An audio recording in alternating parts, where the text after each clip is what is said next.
Welcome to another strategic thinking series. Today I'm going to be talking to you about 9 potential opportunities that exist within your supply management function today that you need to jump on.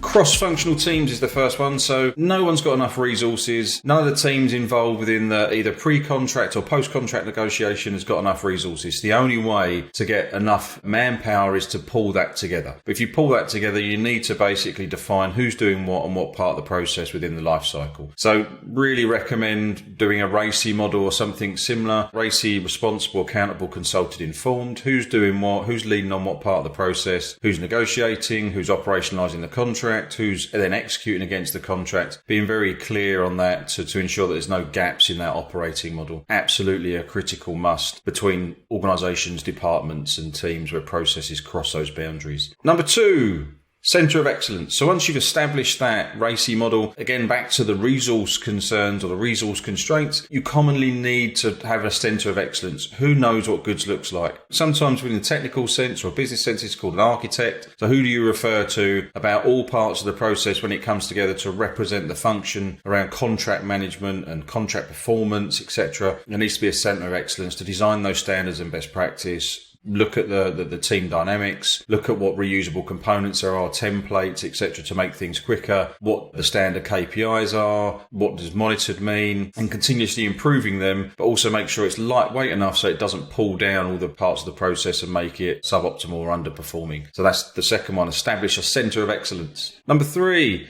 policies and procedures. I just touched on this, but you need to write down the policies and procedures. So the policies from what do you need to do from a regulatory perspective? What does the regulator expect you, if there is, or if there isn't an external regulator, what do the internal leadership team and business units expect of you? So that's like internal regulation. What standards are there? Supplier code of conduct, etc. that need to be complied with. And then what procedures and processes there are that underpin that. So document those procedures in a lightweight fashion. Look at the processes that underpin the procedures. Who does what, back to the RACI model, who's expected to run with what. By writing it down, you'll find out whether they are understood well, how to communicate them, and then push them out across that RACI model that was defined as part of step 1.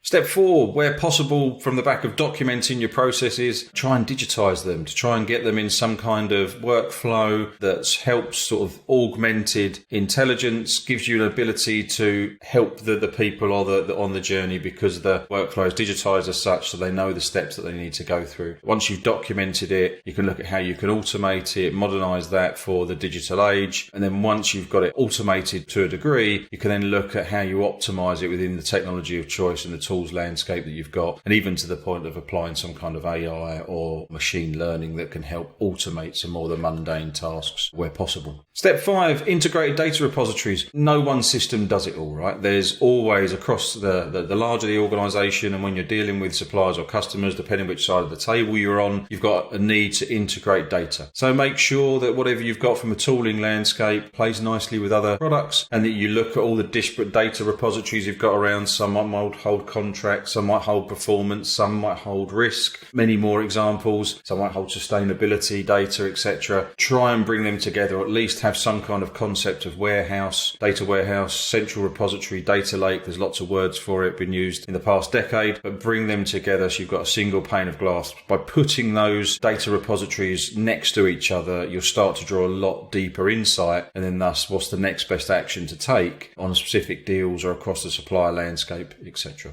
Step 6, establish controls. So controls can come in all different shapes and sizes. Something you can see on the screen here is they're either directive or preventative or detective or corrective. The preventive ones are always the best or preferred controls. What things can be put in place to prevent a issue from happening on those controls. And also then from a corrective perspective, if something does go a bit awry, what are the corrective controls that can be established? There's lots of control frameworks out there. Some of the common ones in technology landscape is COBIT 5, ITIL has some, you've got some in the regulatory industry and finance, Sarbanes-Oxley and the SOX framework have got a set of controls in. But essentially, they are the guide rails for all your processes to ensure that no untoward risk happens if your controls are optimal and performing as expected. If you still have something happen that was undesired and your controls weren't flagging red or amber, it's likely that you've got a missing control, or you need to establish another control in the future to ensure that doesn't happen again. But number 6, establishing controls, absolutely a requirement. Doesn't have to be hundreds or thousands, can be tens across the process stack to ensure that contracts are being managed in a compliant and performant manner.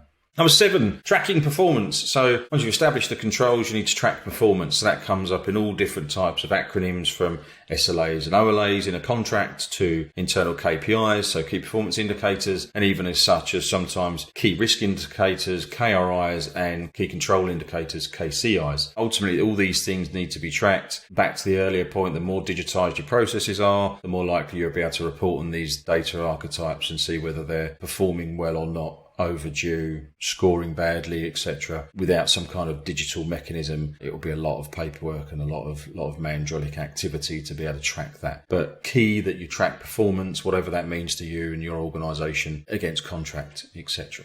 Number 8, risk culture. So you can't just have an acceptance that within an organisation, the risk managers are responsible for risk. Risk managers are typically what they call a second line function. So they're further back in the business. They're away from the coalface. Risk culture needs to be brought out in and across the organisation to ensure that the tone from the top is correct, that you've got a right level of risk leadership, that they're good at dealing with bad news and responding to that in a positive and constructive manner, that the decisions that are taken off the back of that are informed, that there's the correct level of governance, accountability, transparency, and that there's the right competency there. So does the front line and the people that deal with suppliers and contracts on a day-to-day basis understand risk and how risk should manifest itself, when to create a risk, when not to create a risk? And a repeat process like a risk assessment process or part of due diligence or inherent risk process, are those processes available in the front line to inform what is a risk and what isn't, and what should be treated as one and not? And that comes into that competency and those risk skills. If that's not there, that's something that needs to be there to improve the inner workings of a team managing a contract, to be able to spot that early before it crystallises and avoid any of those problems from actually happening.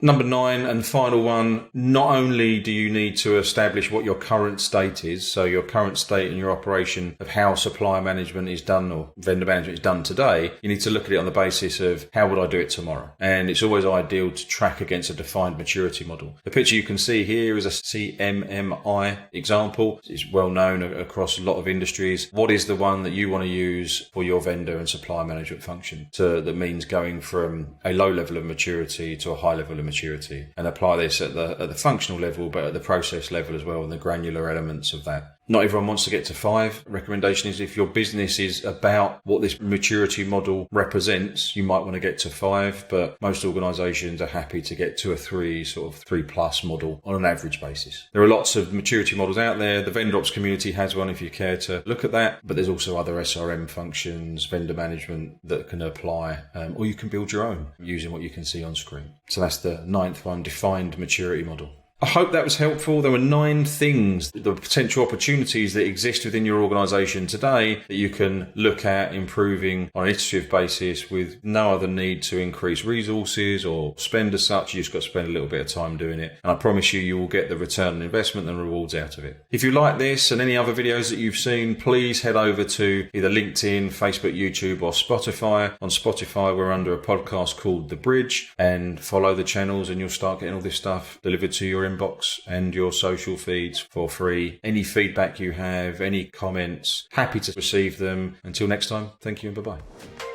To keep up with the latest Brooklyn vendor assurance news, subscribe here and follow us on LinkedIn and Twitter. Links in the description below.